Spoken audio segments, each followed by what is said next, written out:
राज्यात आज ग्रामपंचायत निवडणुकांची रणधुमाळी सुरू आहे। 2369 ग्रामपंचायतीत मतदान पार पडणार आहे। 130 सरपंचांच्या रिक्त पदांची पोटनिवडणुकीसाठीही मतदान होणार आहे। तर ग्रामपंचायतींच्या निवडणुकीचा निकाल उद्या जाहीर होणार आहे। राज्यभरातल्या 2369 ग्रामपंचायतींसाठी आज मतदान होणार आहे। तर 2950 सदस्य पदांच्या 130 सरपंचांच्या रिक्त पदांच्या पोटनिवडणुका देखील होत आहेत। राज्यात महापालिका निवडणुका रखडल्या आहेत, मात्र आगामी लोकसभा आणि त्यानंतर विधानसभा निवडणुकांच्या निमित्तानं यावेळी जनतेचा कौल कोणाकडे आहे हे या निवडणुकांतून आजमावता येणार आहे आणि त्यामुळे या निवडणुकांना विशेष महत्त्व आलेलं आहे। ग्रामपंचायतींच्या निवडणुका या पक्षीय पातळीवर होत नसल्या तरी राजकीय नेत्यांना आपापल्या प्रभाव क्षेत्रातील ताकदीचा या निमित्ताने अंदाज येऊ शकेल आणि त्यामुळेच या ग्रामपंचायतींच्या मतदानाचं निवडणुकांचं खरं तर महत्त्व हे वाढलेलं आहे। गावागावात ग्रामपंचायत निवडणुकींसाठी खरं तर धावपळ सुरू आहे, रणधुमाळी सुरू झालेली आहे।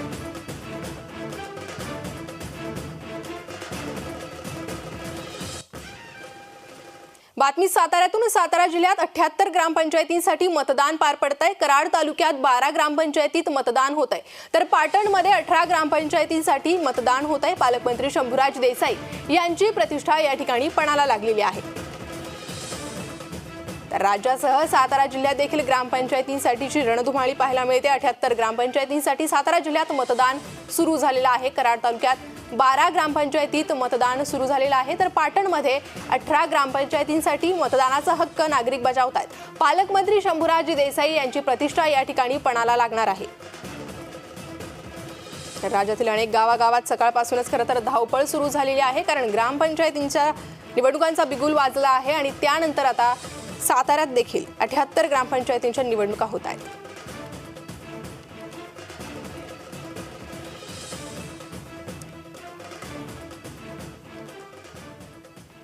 आणि या संदर्भात आपण अधिक अपडेट घेणार आहोत। आपले प्रतिनिधी आपल्यासोबत जोडले गेले आहे। धम्मशील सावंत, सुमित साळवे आणि इतरही आपले काही रिपोर्टर या ठिकाणी जोडले गेले आहे। मी सर्वात आधी धम्मशील सावंत यांच्याकडे जाते। धम्मशील, खरं तर निवडणुकांचा बिगुल वाजलेला आहे आणि त्याच संदर्भात कशा प्रकारे अपडेट येत आहेत ग्रामपंचायतीच्या निवडणुकांचे?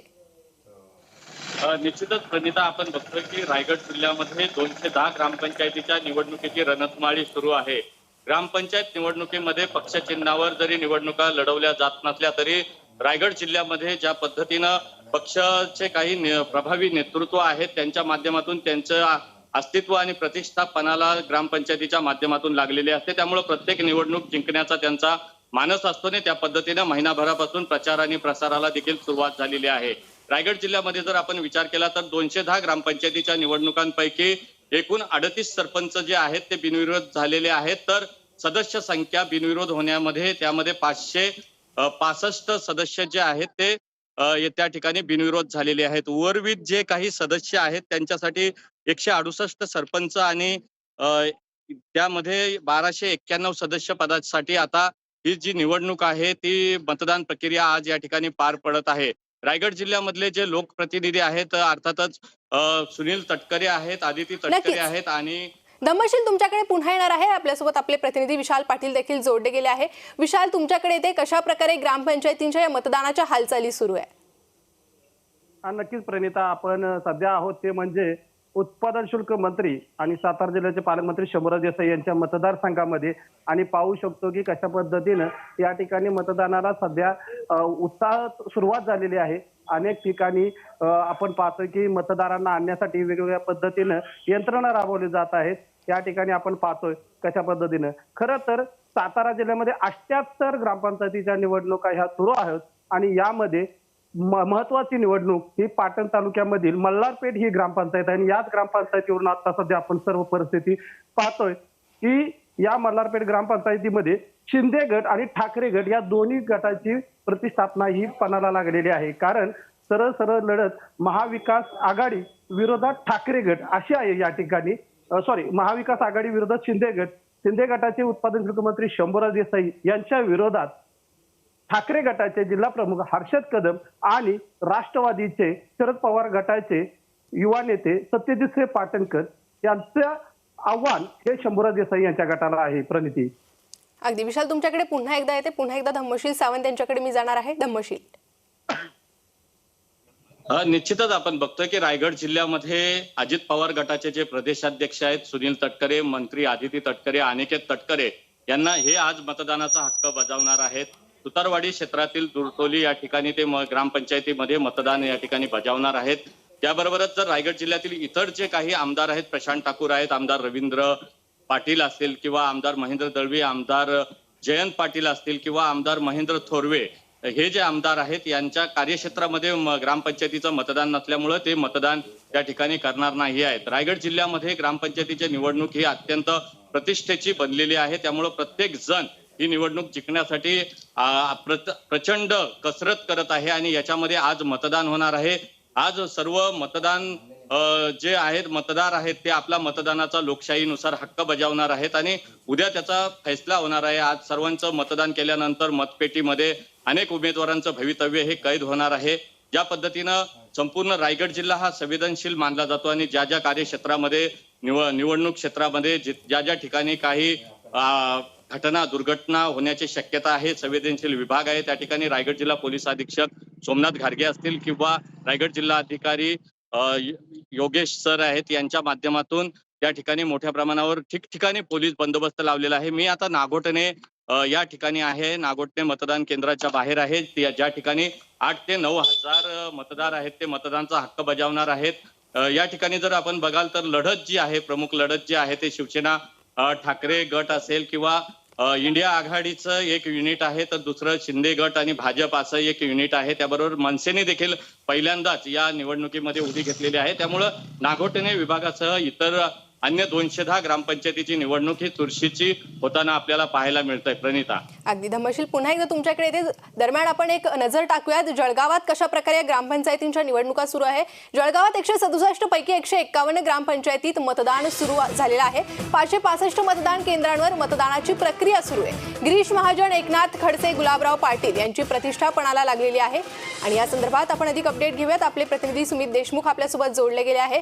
सुमित, जळगावात कशा प्रकारे ग्रामपंचायतींचे हे मतदान सुरू आहे, कोणकोणत्या नेत्यांची प्रतिष्ठा या ठिकाणी पणाला लागली आहे? निश्चितच प्रणिता, आपण आहोत जळगावचे जे पालकमंत्री आहेत गुलाबराव पाटील यांच्या मतदारसंघामध्ये मराठी शाळा या ठिकाणी जवळपास सकाळी 7:30 वाजेपासून मतदान हे सुरू झालेलं आहे. त्याचप्रमाणे पालकमंत्री यांच्या गावात मतदारसंघामध्ये 650हून अधिक मतदान या ठिकाणी यादीमध्ये नाव आहेत. मतदान या ठिकाणी होणार आहे. सगळ्यात महत्वाचं पाहिलं गेलं तर पालकमंत्री असताना देखील या मराठी शाळेमध्ये काही मतदार यादींमध्ये अनुक्रमणिकेमध्ये घोळ झाल्याने या ठिकाणी मतदार हे संभ्रमात आहे. त्यांची नावं सापडत नसल्याने या ठिकाणी बऱ्यापैकी सकाळपासूनच गोंधळ उडालेला आहे. आणि तसं पाहायला गेलं तर जळगावमध्ये एकूण ग्रामपंचायत 167 असून त्या प्रत्यक्ष निवडणूक 151 ग्रामपंचायत हे प्रत्यक्ष निवडणूक लढत आहेत. त्याचप्रमाणे बिनविरोध ग्रामपंचायत जे आहेत ते 16 झालेल्या आहेत. तसेच पोटनिवडणुकीच्या रिक्त जागा ज्या आहेत ते 128 आहेत. रिक्त जागा बिनविरोध 47 आहेत आणि रिक्त जागा प्रत्यक्ष 79 आहेत. यामध्ये महत्वाची निवडणूक पाहिली तर धरणगाव तालुक्यातील पालकमंत्री गुलाबराव पाटील यांच्या विरोधात ठाकरे गटाचे गुलाबराव वाघ आहेत. त्याचप्रमाणे जामनेरमध्ये जामनेर जे आहे ते गिरीश महाजन यांचा मतदारसंघ म्हटला जातो. यांच्या विरोधामध्ये राष्ट्रवादीचे शरद पवार गटाचे संजय गरुड आपल्या त्या ठिकाणी दिसत आहेत. त्याचप्रमाणे अंमळनेरमध्ये मंत्री अनिल पाटील हे अजित पवार गटाचे जरी असले तर त्यांच्या विरोधामध्ये राष्ट्रवादी काँग्रेसचे शरद पवार गटाचे साहेबराव पाटील या ठिकाणी यामध्ये महत्वाची लढत या ठिकाणी पाहायला भेटते. प्रणिता, अगदी जळगाव जिल्ह्यातील या निवडणुकांची मी अपडेट्स मी तुमच्याकडनं घेत राहील. असेच जोडले राहा. पुन्हा एकदा साताऱ्यात जाणार आहे विशाल पाटील यांच्याकडे. विशाल, साताऱ्यात कोणाची प्रतिष्ठा या ठिकाणी पणाला लागलेली आहे आणि सकाळपासून मतदान केंद्रांवर किती मोठ्या प्रमाणात गर्दी दिसून येते? नक्कीच प्रणिता, पाहिलं तर सातारा जिल्ह्यामध्ये स्थानिक विकास आघाड्या ज्या आहेत त्यामध्ये निवडणुका होत आहेत सध्या. आणि प्रामुख्याने सातारा जो आहे त्यामध्ये 2 राज्य आहेत ते स्थानिक आघाड्यांमध्ये त्यांच्यात लढत होत आहे. तर कोरेगाव मतदारसंघामध्ये ही राष्ट्रवादी आणि शिंदे गट याच्यामध्ये लढत होणार आहे.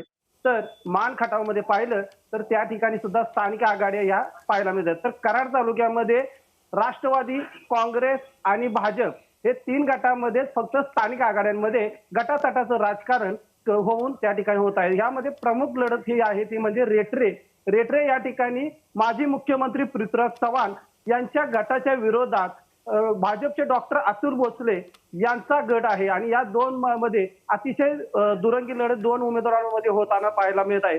तर टेंबू या गावामध्ये माजी सहकार मंत्री बाळासाहेब पाटील यांच्याच गटांमध्ये या ठिकाणी लढत होताना पाहत आहेत प्रणिता. अगदी पुन्हा एकदा मी जाते रायगड या ठिकाणी ग्रामपंचायतींच्या निवडणुका कशा प्रकारे सुरू आहे. धम्मशील सावंत यांच्याकडे. धम्मशील 210 पैकी 38 ग्रामपंचायतीत बिनविरोध सरपंच निवड ही करण्यात येत आहे. मात्र इतर ग्रामपंचायतींचं काय, कशा प्रकारे आकडेवारी ही समोर येते?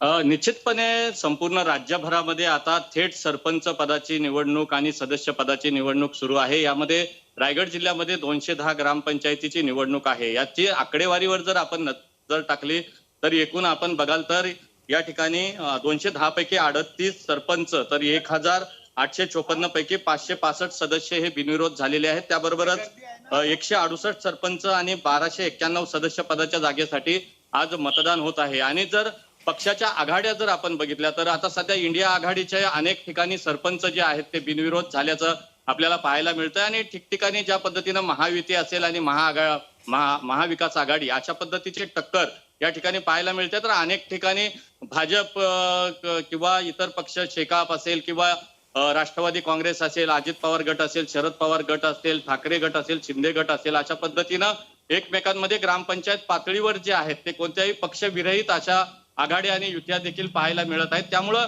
आताची राज्याची जी राजकीय समीकरणं बदललेली आहेत त्या दृष्टीनं उमेदवार असतील किंवा नेते मंडळी असेल त्यांना मतदारांपर्यंत पोहोचून प्रचार करणं हे अतिशय कठीण झालेलं आहे. कारण जे मतदार भाजपचे आहेत किंवा राष्ट्रवादीचे आहेत किंवा ठाकरे गट असेल किंवा शिंदे गट असेल यांचे जे मतदार आहेत ते देखील संभ्रमित झालेले आहेत की नेमकं संपूर्ण जे राज्यामध्ये जे फेरबदल झालेले आहेत नेमकं मतदान कुणाला करायचं असा देखील संभ्रम निर्माण झाल्याचं आपल्याला ठिकठिकाणी पाहायला मिळतंय. प्रणिता.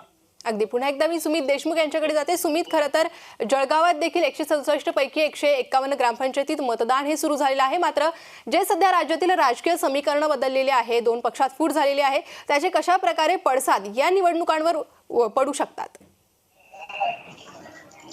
निश्चितच या ठिकाणी जर एकंदरीत जळगाव जिल्ह्याचा जर विचार केला तर 151 ग्रामपंचायतीच्या माध्यमातून प्रत्यक्ष निवडणूक होत असून महाविकास आघाडी विरोधात महायुती लढत या ठिकाणी पाहायला मिळत आहे. आणि या ठिकाणी जे काही आपण जर आता पाडदीच्या ग्रामपंचायतचा विचार केला तर या ठिकाणी आता नुकतेच पालकमंत्री येऊन गेलेले आहेत आणि यांनी या ठिकाणी वोटिंग देखील केलेली आहे. प्रणिता.